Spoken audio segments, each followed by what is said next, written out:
শুভেন্দু অধিকারী তো মুখ্যমন্ত্রী হয়ে গেলেন, কিন্তু টেনশন বাড়তে শুরু করছে কাদের? চিরবির চিরবির না, ধুকপুক ধুকপুক ধুকপুক ধুকপুক কাদের বাড়তে শুরু করছে? এবার তার জবাব চায় বাংলা। এখন আর চিরবির চিরবিরের কোনো জায়গা নেই। মিনমিনে মিডিয়া পাল্টি খেয়ে গেছে। মিনমিনে মিডিয়া সকাল থেকে রাত শুধু শুভেন্দু অধিকারী জব করতে শুরু করবে। এবার দেখবেন BJP BJP BJP BJP BJP BJP job করতে শুরু করবে।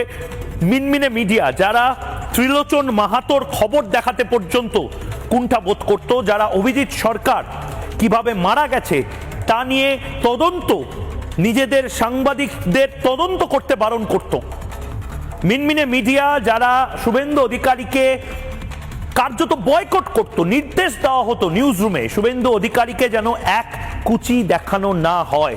মমতা বন্দ্যোপাধ্যায়কেও দেখানো যেতে পারে, অভিষেক বন্দ্যোপাধ্যায়কে তো বেশি দেখাতে হবে, কারণ মিনমিনে মিডিয়াকে অভিষেক বন্দ্যোপাধ্যায় পুষ্ট।